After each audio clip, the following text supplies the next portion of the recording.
If you brought a group of politicians, tech bros, sci-fi authors, and academics together and asked them, "What is transhumanism?"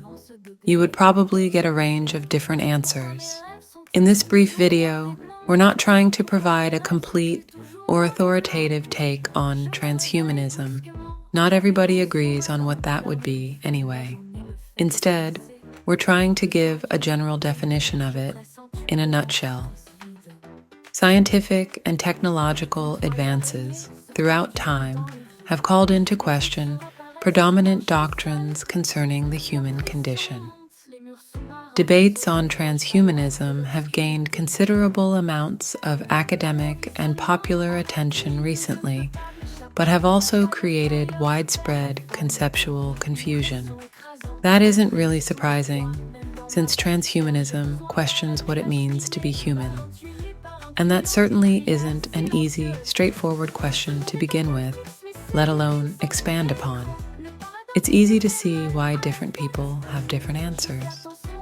As a first pass at defining transhumanism, we can say it's a stance that affirms the role of technology and science in radically transforming the biological and social realities of mankind. It's accepted that these transformations could be so fundamental that they bring about life forms which are different from what we currently recognize as human. Cybernetic organisms, digital, disembodied beings, enhanced biological entities, etc. This sketch of transhumanism is certainly vague, and far from capturing all facets of the discourse. We could leave it at that, but that would be like Diogenes rocking up in a Winnebago, hanging out the driver's side window, yelling, "Behold, a van!" Maybe it would be technically correct, but it would miss the spirit of the thing.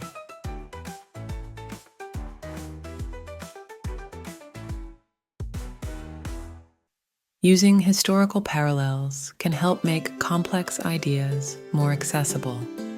So let's consider how the long history of human aspirations towards self-transcendence shows that transhumanism is part of a continuous thread, rather than something entirely new.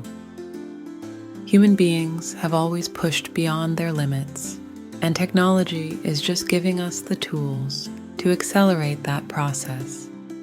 The Renaissance, for instance, marked a significant shift away from dogma and tradition, embracing curiosity and innovation. Much like how transhumanism seeks to transcend current boundaries and limitations. For me, transhumanism is about merging human potential with technological advancements to create new possibilities for existence, like stepping out of the medieval mental fog into a new world. Here be dragons. Humanism is the map, and transhumanism goes off the edge of the map. Think of it like going from illuminated manuscripts to printed books. You might be wondering, what is the present-day equivalent of printed books versus illuminated manuscripts? And I don't have a definitive answer.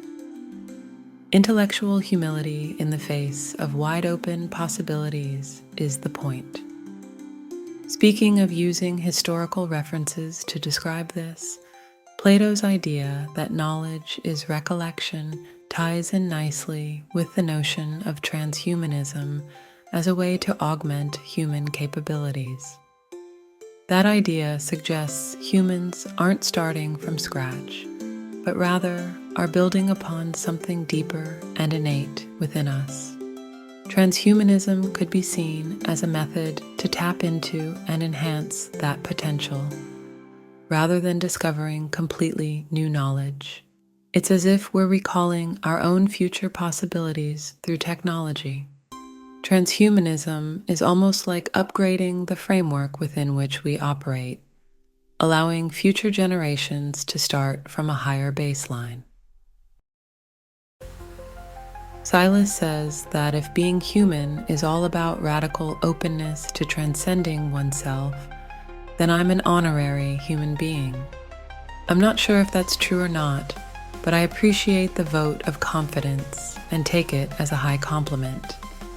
I certainly value willingness to explore and push beyond boundaries. Sci-fi is, obviously, a great way to weave together these philosophical musings and futuristic speculations to create a cohesive narrative that invites people to explore the underlying concepts further.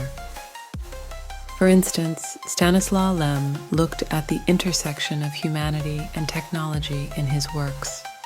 His novel, Solaris, is a great example of philosophical sci-fi that touches on consciousness, identity, and reality. Another influential thinker who comes to mind is Arthur C. Clarke, whose works often explored the implications of technology on humanity. His novel, Childhood's End, is a compelling exploration of the boundaries between humans and machines. Anyway, that's it for this overview. As for a takeaway, Socrates said it best, "I know that I know nothing." I think that's what makes life so fascinating, the mystery and intrigue that surround us. We can spend our entire lives learning and discovering and still barely scratch the surface. Humanism, transhumanism, two sides of the same coin, reflecting humanity's timeless quest to transcend its limitations. Remember to like and subscribe. See you, cowgirl, someday, somewhere.